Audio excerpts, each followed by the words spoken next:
Hello बच्चों, आइए आपका स्वागत है आपके अपने YouTube चैनल SPC क्लासेस में। आज की क्लास में हम लोग पढ़ने वाले हैं शरीर में प्रयुक्त होने वाले विटामिन। हमारे जो शरीर में विटामिन प्रयोग किए जाते हैं या जिनका जो हमारा शरीर यूज़ करता है विटामिनों का, तो इन विटामिनों में अगर हम बात करें कि इनका काम क्या होता है, तो इनका मुख्य काम होता है शरीर की मेटाबॉलिज्म, अपापचयी क्रियाओं को बनाए रखना। हमारे विटामिन शरीर को किसी प्रकार की ऊर्जा नहीं प्रदान करते हैं, ये किसी प्रकार से एनर्जी पावर हमारे शरीर को नहीं देते हैं, परंतु इनका मुख्य काम होता है मेटाबॉलिज्म को बनाए रखना या फिर अपापचयी क्रियाओं को बनाए रखना। अब हम सबसे पहले बात करते हैं कि ये जो विटामिन होते हैं, ये विटामिन हमारे शरीर में कितने विटामिन हैं जो प्रयुक्त होते हैं। तो इसको अगर जानने के लिए आप देखते हैं तो यहाँ पर अगर प्रकार देखते हैं तो 6 प्रकार हैं। A, B, C, D और E के, यानी A, B, C, D, E के ये जो हमारे विटामिन हैं इनका प्रयोग किया जाता है। अब प्रश्न बनता है कि इन विटामिनों को कितने भागों में बांटा गया है, तो इनको 2 भागों में सबसे पहले बांट के पढ़ा जाता है। तो पहला प्रश्न यहाँ पर आता है कि हमारे शरीर में कुछ ऐसे विटामिन होते हैं जो वसा के साथ घुल जाते हैं और कुछ ऐसे विटामिन होते हैं जो जल के साथ घुल जाते हैं, यानी कि जो जल से घुलते हैं वो वसा में नहीं घुलते और जो वसा में घुलते हैं वो जल के साथ नहीं घुलते हैं। तो प्रश्न यहाँ पर बनता है कि जिसको हम लोग बोलते हैं कि वसा में घुलनशील विटामिन कौन से हैं, तो ADE के तो ADE के जो है आपका ये कहाँ घुल जाता है, वसा में घुलनशील विटामिन है। और जल में घुलनशील विटामिन कौन कौन से हैं, तो जो B और C है ये जल में घुलनशील होते हैं। बिल्कुल ध्यान रखना है कि जल में घुलनशील कौन कौन से विटामिन है, तो B और C ये आपके जल में घुलनशील होते हैं और ADE के ये वसा में घुलनशील होते हैं। तो यहाँ पर इनको आसानी से इनको याद कर लीजिएगा। और फिर प्रश्न बनता है कि हम अगर अपने विटामिनों को पढ़ना चाहते हैं तो यहाँ पर सबसे पहला प्रश्न बनता है कि विटामिनों को सबसे पहले उनके नाम से हम जानेंगे, उसके बाद उनके रासायनिक नाम से परिचित होंगे हम लोग, और उसके बाद उनके कमी से होने वाले रोगों से परिचित होंगे, और लास्ट में उनके कुछ स्रोत होंगे जिनके बारे में हम लोग वहाँ पर पढ़ेंगे। तो प्रश्न आइए चलते हैं आगे। तो सबसे पहला प्रश्न हम लोग चलते हैं विटामिन ए। तो विटामिन ए के बारे में हम सबसे पहले जानते हैं। तो विटामिन ए का जो रासायनिक नाम होता है वो क्या होता है, तो आंसर याद कर लेना है रेटिनॉल। यानी विटामिन ए को हम क्या कहते हैं, इसको रेटिनॉल के नाम से जाना जाता है। अगर हम बात करें अपने B1 की, इसकी बात करें तो उनको हम लोग बाद में रखते, पहले इसको हम कह लेते हैं। तो चलें पहले रेटिनॉल को रासायनिक नाम से हम जानते हैं जो कि विटामिन ए है। और विटामिन ए की अगर कमी की बात करें तो यहाँ पर इसकी कमी से कौन सा रोग होता है, तो आंसर रतौंधी नामक रोग हो जाता है। या फिर ये कह सकते हैं कि आँखों की कमजोरी, हमारे आँखों में कमजोरी आने का जो मूल कारण होता है वो कहीं न कहीं रेटिनॉल नामक जो हमारा एक रसायन होता है जो कि हमें विटामिन ए के नाम से जाना जाता है, इसकी कमी से आँखों की कमजोरी एवं रतौंधी नामक रोग हो जाता है। वास्तव में अगर इसके स्रोत की बात करते हैं तो इसके स्रोत में अगर हम देखते हैं तो सबसे भारी मात्रा में हमें ये गाजर से प्राप्त होता है, जिसे हम गाजर कहते हैं। गाजर सबसे ज़्यादा भारी मात्रा में, पपीता जिसे कहते हैं, गाजर, पपीता एवं हरी पत्तीदार सब्जियों, इनमें दूध, अंडा, इनमें सबसे भारी मात्रा में पाया जाता है, जिसे हम लोग बोलते हैं विटामिन ए। तो अब प्रश्न यहाँ पर बनता है कि अब हम लोग जान लेते हैं। आप लोगों को हम बिल्कुल ट्रिक के माध्यम से बताने वाले हैं, यानी कि जो आपके विटामिन जिनको हम लोग बोलते हैं यानी कि विटामिन कॉम्प्लेक्स, तो यहाँ पर जो आपके विटामिन बी के सारे हैं यानी कि A to 12, A से 12 तक इनको हम लोग कॉम्प्लेक्स विटामिन कहते हैं, बी कॉम्प्लेक्स के नाम से जानते हैं, कॉम्प्लेक्स के नाम से इनको जाना जाता है। तो यहाँ पर एक कॉम्बो के रूप में पाए जाते हैं, इसलिए इनको कॉम्प्लेक्स भी कहते हैं। यानी कि ये एक प्रकार से कॉम्बो होते हैं जो कि कहीं न कहीं जो काम करते हैं आसपास में एक ही काम करते हैं या फिर थोड़े थोड़े बदलाव में काम करते हैं। और विटामिन आपका कौन सा होता है, ओनली बी होता है, उसमें केवल 1 2 3 4 5 6 7 8 9 10 11 12 तक पाए जाते हैं, इसलिए इनको हम लोग कॉम्प्लेक्स के नाम से भी जानते हैं। तो आइए आपको ट्रिक के माध्यम से बिल्कुल बताएंगे कि किस तरीके से आप इनको याद कर सकते हो, इनके रासायनिक नामों को। क्यों क्योंकि अगर हम विटामिन के नाम याद करने की बात करें तो यहाँ पर A B C D E और के, इनको तो कोई भी याद करता है, परंतु इनके रासायनिक नाम जो होते हैं कॉम्प्लेक्स के सबसे टफ रासायनिक नाम होते हैं, इनके कठिन नाम होते हैं। क्योंकि सामान्य विटामिन ए बी ए के बाद यानी सी और उसके बाद डी ई के यानी ए डी ई के, इनके तो रासायनिक नाम सरल हैं। कहीं ना कहीं विटामिन बी कॉम्प्लेक्स के जब हम 12 नामों को पढ़ते हैं तो वहाँ पर हमें जो है कठिनाई होती है। तो आइए ट्रिक के माध्यम से हम आप लोगों को बताते हैं कि किस तरीके से इसे आप याद कर सकते हैं। तो सबसे पहले यहाँ समझने की कोशिश करिएगा, आपको हम एक ट्रिक नुमा आपको बताते हैं। सबसे पहला प्रश्न आप कैसे याद करेंगे इसको करेंगे था, इसको करेंगे रा, था रा नीको, नीको था रा नीको, पेंटो, पेंटो। तो कैसे इसको याद करना है, था रा नीको पेंटो, थारा नीको पेंटो। अब इसकी जस्ट बाद आप देखेंगे यहाँ पर कि कैसे करेंगे, पाए बाय। अब प्रश्न आपका आता है यहाँ पर 8 को चाहे यहाँ से हटा लीजिएगा, यानी कि कितने पहुँच गए यहाँ पर हम लोग पहुँच गए यानी कि थारा पेंटो निको पाए। अगर यहाँ बात करें, अगर हम रख लेते हैं 8 9 10 11, तो 8 9 10 11 को हम लोग फोलिक अम्ल समूह के नाम से जानते हैं। ये जो फोलिक अम्ल समूह होता है, समूह में मतलब होता है कि इकट्ठा, तो फोलिक अम्ल समूहों के नाम से उसे जाना जाता है। तो यहाँ पर आप ये लाइन याद कर लीजिएगा जिससे हम लोग क्या कहते हैं, थारा नीको पेंटो पाए बाय साय। बिल्कुल आसानी से कैसे याद कर लें, थारा नीको पेंटो पाए बाय। तो ये जो लाइन आपको बनती है तो था से क्या हो जाएगा, थाई मीन, थाई मीन कर देंगे, यानी कि इसे थाई मीन आपको करना है तो जान लें, थाई मीन लिखेंगे। और उसके बाद राइबोफ्लेविन, राइबोफ्लेविन, और उसके बाद निकोटिनिक, निकोटिनिक, और उसके बाद पेंटोथेनिक, पेंटोथेनिक, और उसके बाद यहाँ पर पाए लिखा है तो यहाँ करना है पायरोडॉक्सिन, पायराडॉक्सिन, और उसके बाद बायोटिन, बायोटिन। यानी कि आप कहाँ तक याद कर लेंगे, 1 2 3 4 5 6 7 तक, यानी बी के 7 विटामिनों के नाम आप कैसे याद करेंगे, क्योंकि यहाँ पर जब आप देखेंगे कि B3 और B4 में लगभग एक ही नाम पाया जाता है, दोनों का एक ही मानते हैं अक्सर करके। तो यहाँ पर ये जो निकोटिनिक होता है, निकोटिनिक 3 भी होता है और 4 भी होता है, इसको दोनों को मानते हैं, इसलिए यहाँ पर थारा निको पेंटो पाए बाय साय। इसको इस तरीके से कर लीजिएगा, यानी थारा निको, यानी कि जैसे आप मारवाड़ी भाषा में देखते हैं, राजस्थानी भाषा में देखते हैं, तो थारा मीन्स होता है तुम्हारा, निको माने होता अच्छा, पेंटो माने होता आपकी पैंट, पाए, पाए मीन्स यानी कि आपको मिली हुई है, यानी कि बाय मीन्स जाना, यानी कि थारा निको पेंटो पाए बाय। आसानी से कहाँ तक याद कर लेंगे, बिल्कुल 7 तक याद कर लेंगे। इनके रासायनिक नाम क्या हैं तो फिर एक बार देख लीजिएगा, थारा निको पेंटो पाए बाय, थारा निको पेंटो पाए बाय। तो इनके रासायनिक नाम, था मीन्स क्या होता है, थाइमिन होता है, रा मीन्स क्या होता है, राइबोफ्लेविन होता है, निको मतलब क्या होता है, इसका मतलब बनता है निकोटिनिक, और पेंटो का मतलब होता है पेंटोथिनिक, और पाए का मतलब होता है पायराडॉक्सिन, और उसके बाद बाय का मतलब होता है बायोटिन। तो यहाँ पर ये जो बात करी जा रही है तो इसको आसानी से समझ लीजिएगा।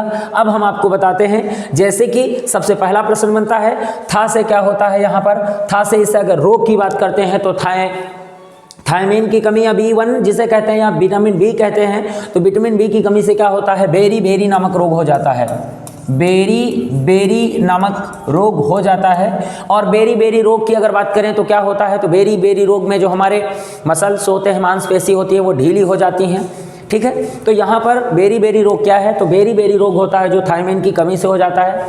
अगर इनकी हम स्रोत की बात करें तो चाहो तो इनके कॉमन स्रोत की बात कर सकते हो। कॉमन स्रोत में अगर हम बात करेंगे तो इनको दूध, अंडा, ये दूध करेंगे, अंडा करेंगे, और उसके बाद आप समझें यहाँ पर एक साथ सबको समझ लीजिएगा, क्योंकि यहाँ पर आपका पूरा कॉम्प्लेक्स विटामिन आ जाएगा।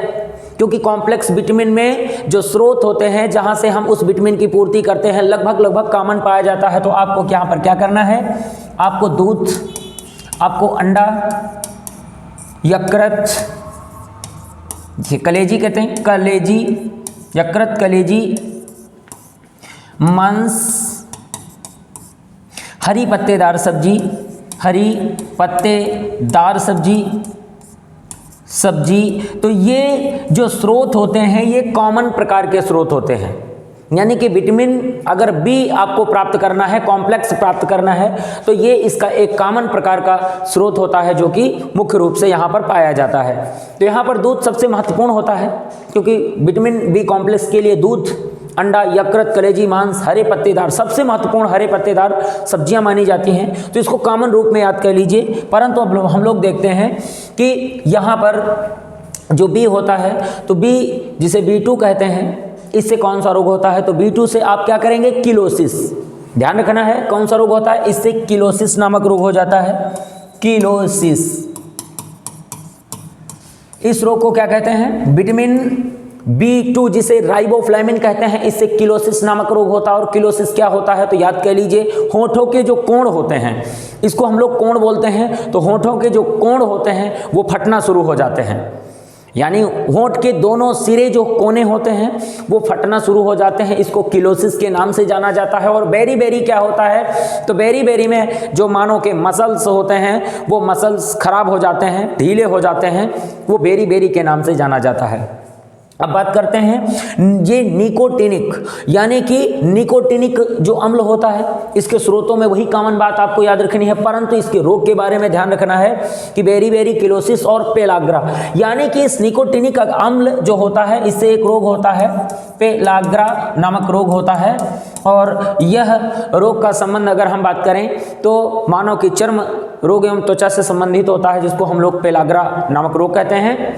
और बात करते हैं पेंटोथेनिक जो मुख्य रोग होता है, तो पेंटोथेनिक एक अम्ल है जिसकी कमी से एक रसायन है, जिसकी कमी से क्या होता है कि ये जो त्वचा रोग होते हैं, जिसको हम लोग त्वचा रोग कहते हैं, तो ये यहाँ पर त्वचा रोग हो जाते हैं। यानी कि आपकी जो त्वचा है वो रूखी हो सकती है और आपके जो बाल हैं वो पकने लग सकते हैं, या फिर जिसे हम ये कहते हैं कि बाल जो हैं वो गिरने भी लग सकते हैं। तो मुख्य रूप यहाँ पर त्वचा से संबंधित होता है। यानी कि पेंटोथेनिक त्वचा से संबंधित रोग है, क्योंकि हमारी त्वचा, नाखून, बाल ये सब किससे बने हुए होते हैं, ये एक प्रकार की कैरोटीनाइड नामक एक प्रोटीन होती है जिसके बने होते हैं। तो वास्तव में इसमें क्या खराब हो जाता है, इसमें कैरोटीन नामक जो हमारी एक परत होती है, एक एंजाइम होता है, वो खराब हो जाती है, जिससे ये कौन सा रोग हो जाएगा, पेंटोथेनिक से बिल्कुल याद कर लेना है, त्वचा नामक रोग हो जाएंगे जो त्वचा पर होते हैं। फिर चलते हैं, हम लोग बात करते हैं अपने विटामिन की B6 की बात करते हैं। B6 का मतलब यानी कि पायरोडॉक्सिन।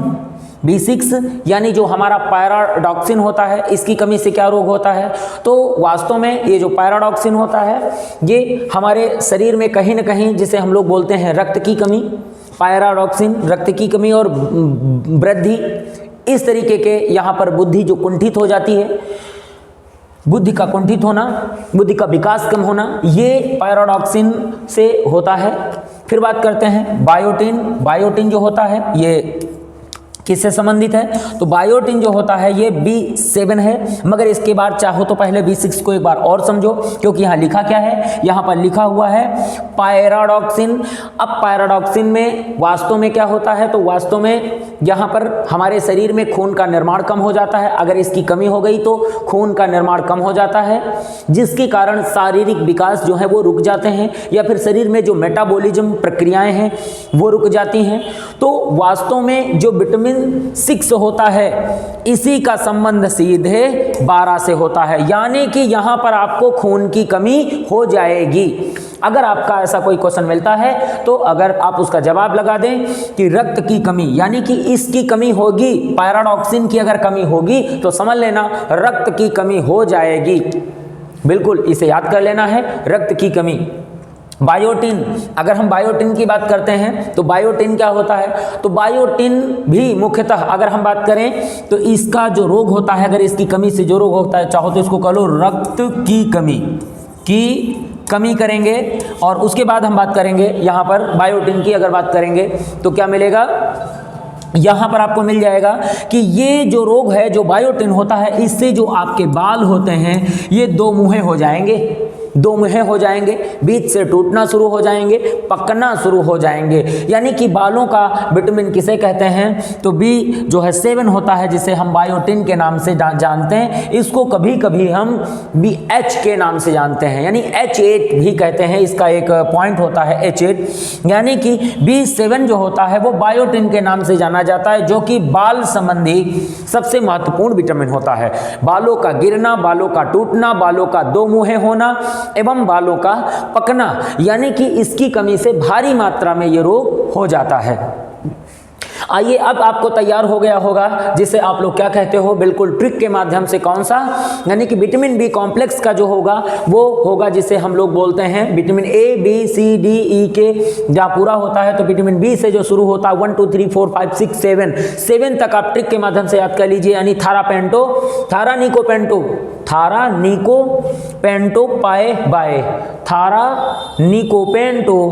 पाए बाय, इसके माध्यम से आप ये याद कर लीजिए, क्योंकि इनके जो स्रोत होते हैं वो लगभग कॉमन होते हैं, तो आपको यहाँ रटना नहीं है, क्योंकि आप रटेंगे तो सारे के सामने आपको एक एक इधर उधर करके रटना होगा। तो आप इनके स्रोत एक याद कर लीजिए कॉमन रूप में, दूध, अंडा, यकृत, कलेजी, मांस या हरे पत्तीदार की जो सब्जियां होंगी वो कॉमन प्रकार से हमारे विटामिन बी को पूरा करती हैं। आइए चलते हैं हम बी के बाद आगे आपको लेके चलते हैं।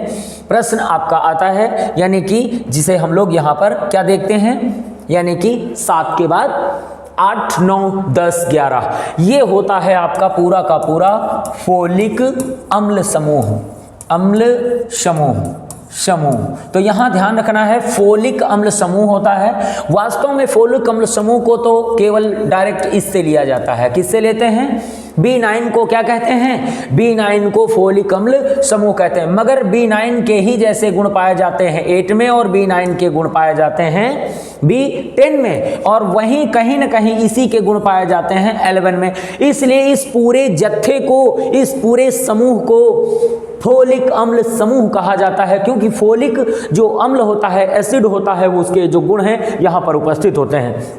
चलते हैं अब देखते हैं कि फोलिक अम्ल समूह से इसकी अगर कमी हो जाती है तो इसकी कमी से रोग कौन सा होगा। अगर ये तो नाम हो गया रासायनिक नाम हो गया, और ये हो गया रोग। अब बात करेंगे ये रोग कौन सा होता है, तो इसकी कमी से रक्त का बनना बंद हो जाता है, ये रक्त निर्माण का काम करता है, बिल्कुल याद रखना है, रक्त का निर्माण ये मुख्यतः काम करता है। और सबसे बड़ी एक बात और आती है कि ये अगर रक्त नहीं बनता है तो व्यक्ति की क्या है, वृद्धि जिसे कहते हैं, वृद्धि को रोक देता है, यानी कि हड्डियों में जो वृद्धि होगी वो रुक जाती है, रक्त का निर्माण नहीं होता है। और मुख्य रूप से इसमें एक बात और याद रखना, अगर ये कम हो जाते हैं तो यहाँ पर जो है पाचन भी आपका गड़बड़ हो जाता है, पाचन में भी कमी हो जाती है। इसे फोलिक अम्ल समूह के नाम से जाना जाता है। स्रोतों में वही अंडा, दूध, यकृत, कलेजी, मांस, हरी पत्तेदार जितनी सारी सब्जियां हैं वो इसमें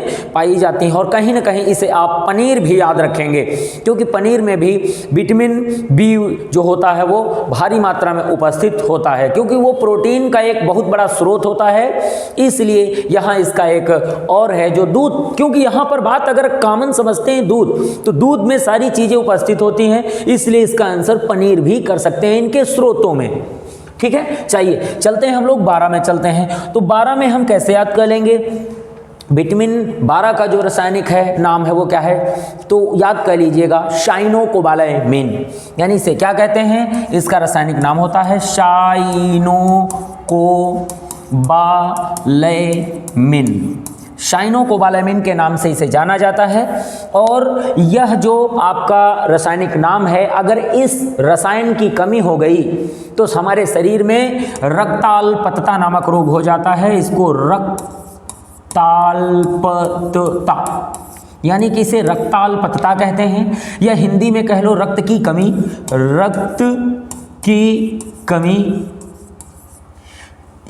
रक्ताल्पता या रक्त की कमी के नाम से इसको जाना जाता है, तथा वास्तव में इसकी कमी हो जाने के बाद चिड़चिड़ापन, वृद्धि का रुकना, हीमोग्लोबिन की कमी के कारण शरीर में ऑक्सीजन दर का कम होना, ये सारी समस्याएं होती हैं। तो कहीं न कहीं आपका जो विटामिन होता है, जिसे आप साइनोकोबालेमिन कहते हो यानी B12 कहते हो, तो इसका जो रोग होता है इसकी कमी से क्या होता है, रक्ताल्पता कहते हैं या फिर रक्त की कमी के नाम से इसे जाना जाता है। तो बिल्कुल यहाँ ध्यान रखना है, रक्ताल्पता या रक्त की कमी के नाम से इसे जानते हैं। आइए चलते हैं सी के बारे में पढ़ते हैं। तो इसको बिल्कुल आसान भाषा में स्कर्वी बोलते हैं, स्कर्वी के नाम से जाना जाता है। डी को क्या कहते हैं, इसको कैल्सीफेरॉल कहा जाता है, फेरॉल कहा जाता है।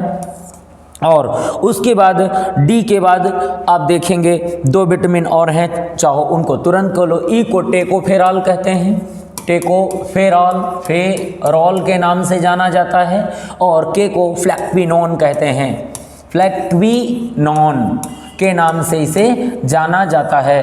तो प्रश्न यहाँ पर हम वापस लौट के आते हैं और यहाँ पर जैसे देखेंगे कि हम लोग देख रहे थे कि साइनोकोबालेमिन, रक्ताल्पता या इसकी कमी से रक्त जो हो जाता है, कौन सा रोग होता है। तो यहाँ देखते हैं कि रक्ताल्पता या इसको एक दूसरी भाषा भी बोलते हैं, जैसे अगर हम ध्यान दें तो इसको एक और नाम भी दिया जाता है, जैसे एनीमिया, एनीमिया यानी हमारी जो मेडिकल साइंस है एनीमिया के नाम से इसे जानती है। मेडिकल साइंस में एनीमिया कहा जाता है, मगर हिंदी में रक्ताल्पता कहते हैं। तो आइए फिर एक बार देखते हैं सी को। सी से होने वाले रोग का नाम क्या होता है, तो रोग का नाम होता है स्कर्वी। और इसके अगर हम ध्यान देंगे, इसके जो रासायनिक नाम होते हैं उसको हम क्या कहते हैं, यानी कि जो स्कॉर्बिक एसिड के नाम से जाना जाता है। तो यहाँ समझना है क्या कहते हैं, स्कॉर्बिक एसिड। तो यहाँ ध्यान रखना है, स्कॉर्बिक एसिड के नाम से इसे जानते हैं और स्कर्वी नामक रोग हो जाता है। तुरंत देख लेते हैं विटामिन डी को,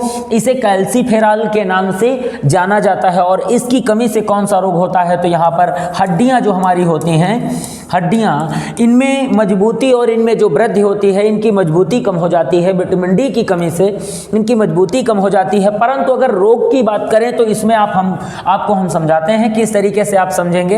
हड्डियों से संबंधित यहाँ पर कई प्रकार के रोग होते हैं, जैसे ये आपका कैल्सीफेरॉल है, तो अगर ये कम होता है तो अगर बच्चों की बात करेंगे तो यहाँ पर अलग हो जाएगा, अगर बड़ों की बात करोगे तो अलग हो जाएगा, अगर वृद्धों की बात करते हैं तो अलग हो जाएगा।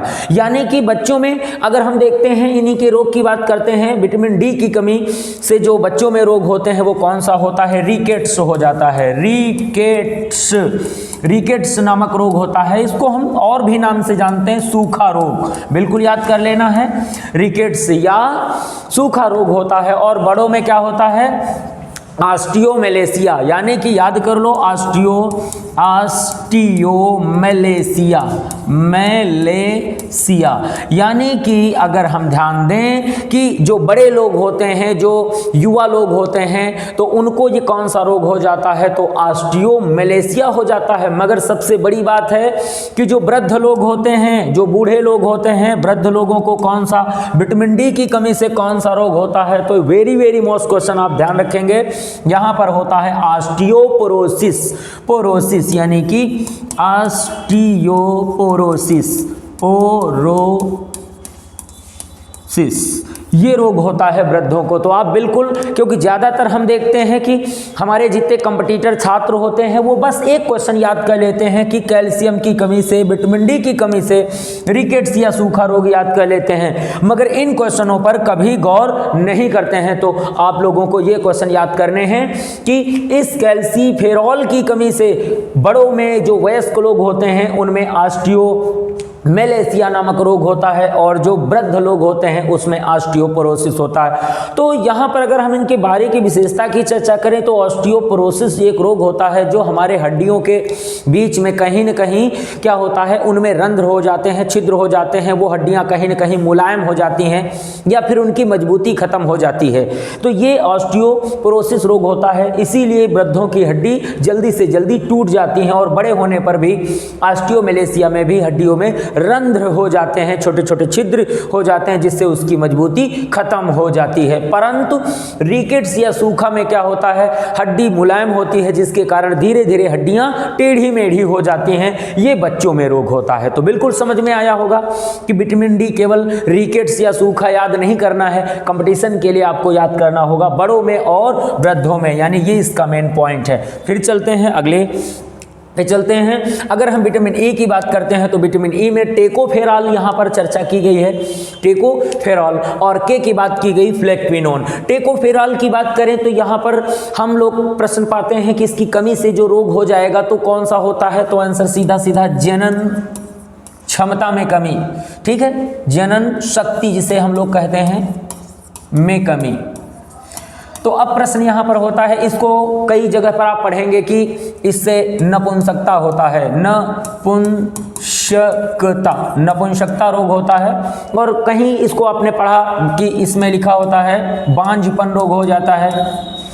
तो यहाँ पर नपुंसकता या बांझपन के जो रोग होते हैं ये वास्तव में जनन शक्ति की कमी से, अगर बात पुरुष की करी जाएगी तो पुरुष में कौन सा रोग होता है, विटामिन ए की कमी से अगर पुरुष किया जाता है तो उसमें नपुंसकता हो जाएगा। अगर हम स्त्री की बात करते हैं, महिला की बात करते हैं तो उसमें बांझपन हो जाता है। तो दोनों रोगों की वास्तविक मुख्य विशेषता क्या, आंसर याद करना है, जनन क्षमता में कमी, जनन शक्ति में कमी हो जाती है इससे। और बात करते हैं विटामिन के की, तो विटामिन के का रासायनिक नाम आप देख रहे हैं कि फ्लेक्विनोन के नाम से जाना जाता है। और फ्लेक्विनोन का मुख्य काम क्या होता है, इसका मुख्य काम होता है कि ये किसकी, तो ये वास्तव में सामान्य चोट या फिर भारी चोट लगने पर, कट जाने पर जो रक्त का बहाव होता है, रक्त का बहाव, तो इस रक्त के बहाव को ये क्या करता है, रोकने का काम करता है, उसको रोक देता है।